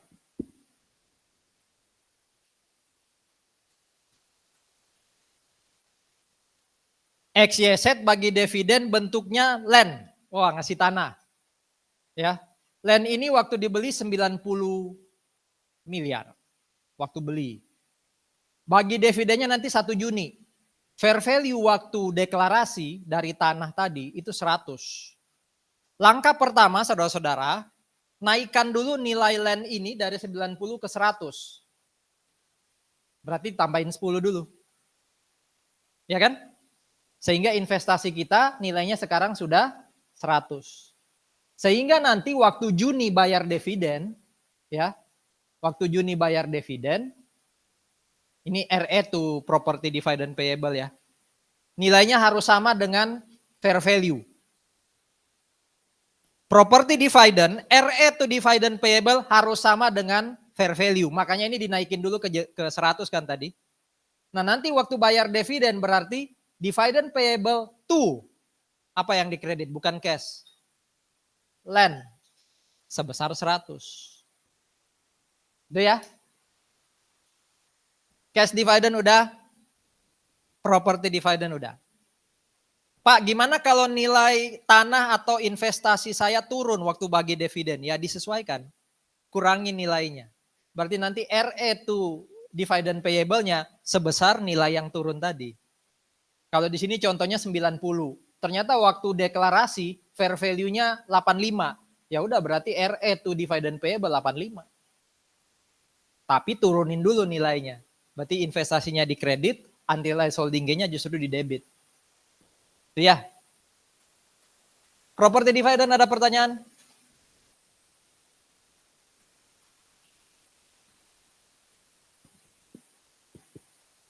Berikutnya apa? Dividen liquidating. Nah, gampangannya gini. Sumbernya dividen tadi dari mana? Return earning. Liquidating dividend adalah dividen yang dibayar tapi sumbernya tidak hanya return earning. Kira-kira dari mana? Apa yang bisa dipakai perusahaan untuk bagi dividen kalau return earningnya nggak cukup? Apa tadi? Cash pasti dong, tapi maksudnya dari sisi equity tadi loh, ada beberapa komponennya equity. RE kan hanya salah satu. Share premium. Jadi liquidating dividend adalah, thank you ya, ini berarti bisa melogikan nih. Ya, liquidating dividend adalah dividen yang dibayar tapi tidak hanya dari RE, melainkan juga dari share premium. Dia bagi dividen totalnya 100. Ternyata RE-nya hanya 90% dari 100. Sisanya dari istilahnya return of capital atau share premium. Jadi RE to dividend payable sekarang nggak cukup. Berarti harus RE share premium to dividend payable. Waktu dibayar gimana ya? Dividend payable to cash. Biasanya liquidating dividend ini bentuknya cash. Jadi nanti waktu dibayar kreditnya cash. Udah 3 ya? Apa aja? Cash dividend, property, liquidating. Yang keempat apa nih? Share dividend. Share dividend. Saudara-saudara, kalau bagi share dividend, patokan kita, kayak tadi waktu bagi dividen, deklarasi apa jurnalnya? RE to dividend payable kan. Patokan kita kalau pakai share dividend, itu patokannya bukan fair value saham, tapi par value saham. Jadi RE to dividend payable-nya pakai par value. Yuk kita lihat. PT ini punya 100.000 lembar yang lagi beredar sahamnya. Par value-nya 1.000. Ada RE 50 juta. Nah dia deklarasikan share dividend 10%. Berarti berapa lembar saham baru yang akan dia terbitkan? 10% dari 100.000. Berapa lembar berarti? 10.000. Berarti nanti ada dalam tanda kutip RE, ya, besarannya adalah 10.000 lembar kalikan 1.000. Ya. Nah ini kondisinya ya, sebelum sebelum ada share dividend. Ini kondisinya nih. 100.000 lembar, par value 1.000, sekian, ada RE 50, berarti 150 juta. Didetilkan di sini. Ada yang 40%, ada yang 50% kepemilikannya, sekian lembar. Pokoknya totalnya sama 150. Nah di tanggal 1 April jurnalnya RE, tapi kreditnya bukan dividend payable. Ingat-ingat nih nama akunnya. Ordinary share dividend distributable. Ini mirip kayak dividend payable. Tapi akun ini hanya muncul kalau bagi dividennya dalam bentuk apa? Share dividend. Dari mana ini hitungnya? Jumlah lembar saham, tadi jumlah lembarnya 10% dari sekian, berarti 10.000 kali par value. Makanya ini berapa? 10 juta. RE2 bukan dividend payable tapi ordinary share dividend distributable. Nah ini komponen equity. Nambah atau kurangin equity ini? Ini nambah atau ngurangin equity? Nambah, wong di kredit toh. Kira-kira equity kita tadi berapa tadi? 150, nambah atau kurang? Dengan adanya share dividend. Jangan di next ya. Logikanya sekarang. Dengan adanya share dividend, equity kita yang 150 bertambah atau berkurang? Totalnya. Lama ya mikirnya ya. Sama aja, kenapa? Berkurang tapi nambah. Iya kan? RE-nya tadi 50 jadi 40, tapi ada ordinary share dividend distributable kan? Tetap 150. Ya. Waktu diterbitkan, nah jurnalnya kayak gini. Ordinary share dividend distributable di debit, dihapus tuh. Share capitalnya 10 juta. Nggak ada share premium karena tadi patokannya apa? Par value. Tetap aja 150. Ini hilang, ordinary share dividend distributable, share capitalnya nambah 100 tambah 10, ya kan? 110. RE-nya tadi kan 40 tinggal ya. Susunan bawahnya berubah nih. Kan nambah 10% masing-masing kan? Betul ya? 40 tambah 4.000, 50 tambah 55, tambah 5.000, 10.000 tambah 11.000. Ada pertanyaan? Apa ini? Share dividend.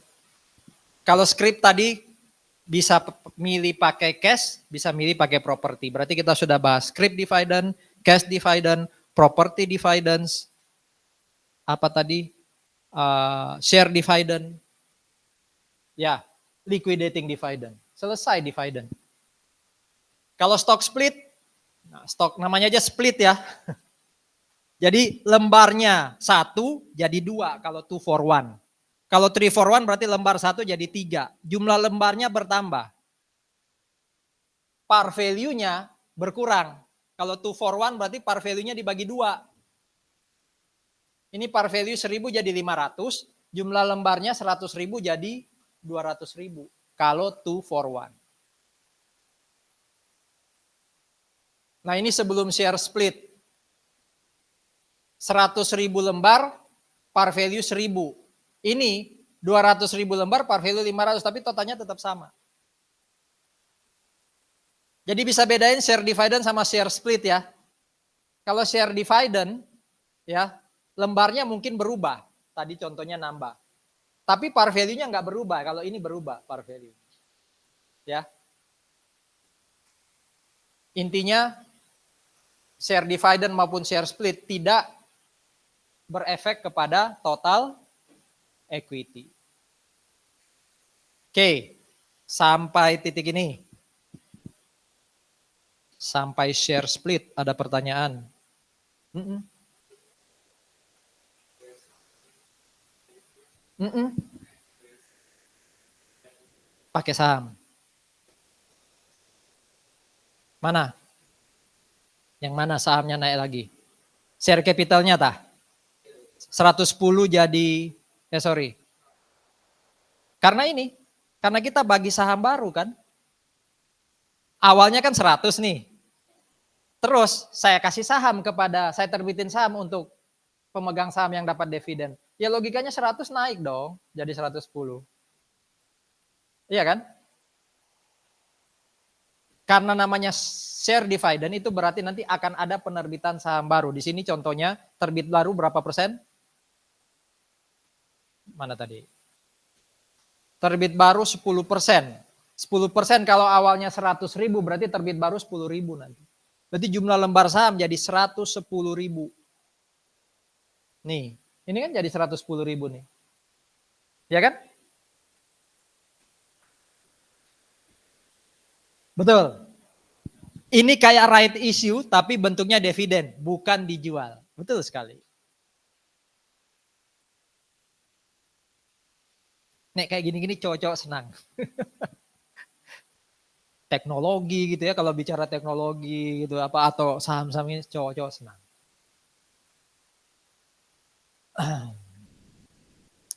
Split juga ada pertanyaan? Oke. Nah, ini tadi sudah sempat saya kenalin, ada yang namanya kumulatif dan non-kumulatif preference share, ada yang namanya participating dan non-participating preference share. Itu nanti menentukan kalau ada pembagian dividen. Yuk kita lihat kasus pembagian dividen. Tahun 2025, XYZ bagi dividen totalnya 50 juta. Ada ordinary share par value-nya 400, ada preference share par value-nya 100. Preference share ini 6%. Tadi ingat, kalau ada persentase kayak gini berarti maksudnya apa? Pemegang saham preference berhak atas dividen 6% kali 100. Berarti pemegang saham preference paling nggak dapat 6 juta. Selama 24 dan 23 nggak ada pembagian dividen, baru 2025 bagi. Yuk kita lihat, kalau saham preference-nya non-kumulatif, non-participating. Berarti 24 dan 23 perusahaan nggak berutang kan? Wong non-kumulatif.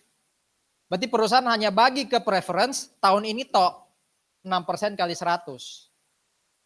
Tadi total yang dibagi berapa? 50 kan? Berarti sisanya ke ordinary. Nah, berarti kalau ditanya, kalau tipe preferennya non-kumulatif, non-participating, berapa preference Pak? 6. Ordinary berapa? 44. Ini yang paling simple. Tipe 1 ini yang paling simple. Clear ya? Tipe 2, kumulatif dan non-participating. Berapa tahun tadi nggak bagi dividen? 2 tahun. Berarti ada 6 juta 2023, ada 6 juta 2024. Kalau tahun ini pasti dong harusnya dihitung. Tapi 2 tahun sebelumnya itu harus juga dibayar.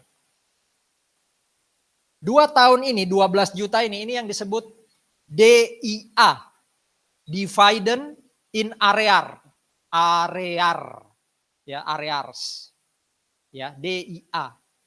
Jadi hutang dividen ke preference share itu namanya DIA. Ini hanya muncul kalau apa? Kumulatif dan tidak ada pembayaran dividen sebelumnya. Apa yang terjadi kalau gini? Umpama sama ya, 6% kali 100 juta. Tapi 2025 bayar dividennya bukan 50. Dia hanya bayar dividen 15 juta. Totally. Berapa preference, berapa ordinary? 2324 nggak bayar dividen. Ya, 2324 nggak bayar dividen, baru bayar dividen 2025 itu pun hanya 15 juta. Berapa haknya preference, berapa haknya ordinary, kalau preference-nya kumulatif? 15 totally yang dibayar. Saham preferennya kumulatif 6% dari 100 juta. Ayo, berapa haknya preference, berapa haknya ordinary? Di 2025. Preference kan punya hak 6 juta 23, 6 juta 24. Itu dulu dibayar, 12. Padahal total dividen cuma berapa tadi? 15. Berarti 3 jutanya itu ngambil dari yang 15 tadi. Berarti total 15 juta semua jadi milik siapa? Preference. Ordinary berapa? 0. Plus perusahaan masih hutang ke sini berapa? 3. Berarti tahun depan kalau bagi dividen bayar dulu yang 3. Apa istilahnya tadi? Dividend in arrears. Kalau totalnya 15, ini kan totalnya 50. Berarti masih ada sisa untuk ordinary ya. Clear? Ini tipe 2. Kumulatif tapi belum participating. Kalau nomor 1 tadi yang paling simple, non-kumulatif, non-participating. Oke. Nomor 3, tidak kumulatif, berarti 2324 nggak usah dilihat. Ya, 2324 nggak usah dilihat. Ya. Tapi ini participating. Apa tadi participating? Definisinya participating tadi apa? Saham preferen punya hak yang sama seperti saham ordinary dalam hal pembagian keuntungan. Berarti dalam hal dividen juga mereka punya hak yang sama. Bayar dulu. Haknya preference 6% kali par value. Karena participating berarti ordinary juga berhak 6%. Kali par value. Berapa par value-nya ordinary? Coba buka soalnya. Berapa par value-nya ordinary? Di soal berapa par value-nya ordinary?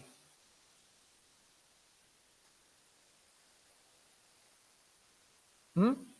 400. 6% kali 400 betul 24? Ya. Nah, 24 itu dari sana ya. Jadi 400 juta kali 6%-nya preference karena participating berarti dianggap sama.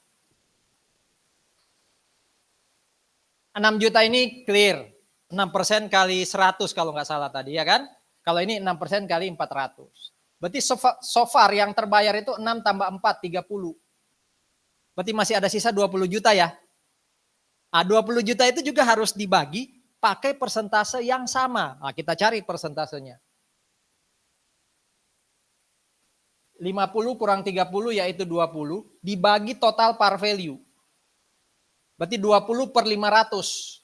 20 per 500 itu berapa? 4%. Berapa par value-nya preferen? 100 ya. 2% kali 100, 4 juta taruh di sini. Berapa par value-nya tadi ordinary? 4% kali 400, 16. Jadi kalau ditanya berapa punya preference? 10. Berapa punya ordinary? 40. Bisa ya dapat 4% ini? Ada yang mau ditanyakan? Ini kalau non-kumulatif tapi participating.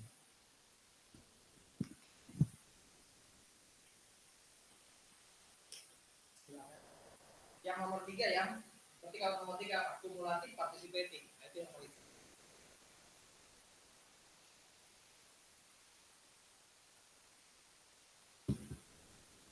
Yuk, kita lihat. Nah, kalau kumulatif participating, bayar dulu dividend in arrearnya. Bayar dulu utang yang lalu. Oke, 12 juta, bayar dulu. Terus, hitung dividend tahun ini, untuk preference dan ordinary pakai 6%.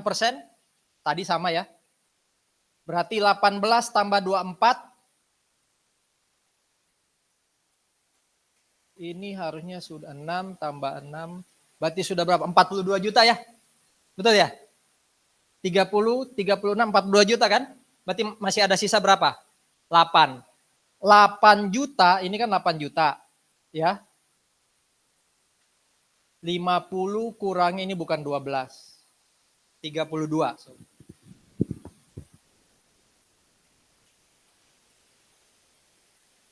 Berarti 8 juta per 500 juta. 500 juta dari mana?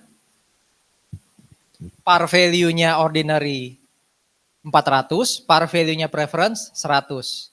8 per 500 itu 1,6%. Ya sudah 1,6 kali 100, 1,6 kali 400. 1,6 di sini, ini di sini, udah.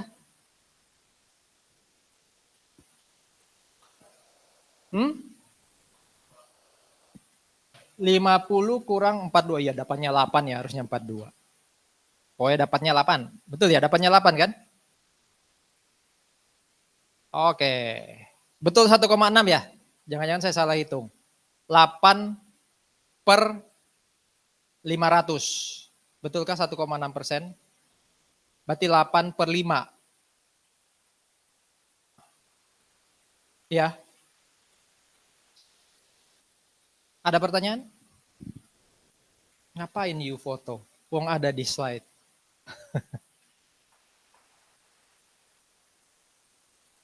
Ya kan ada di slide ya?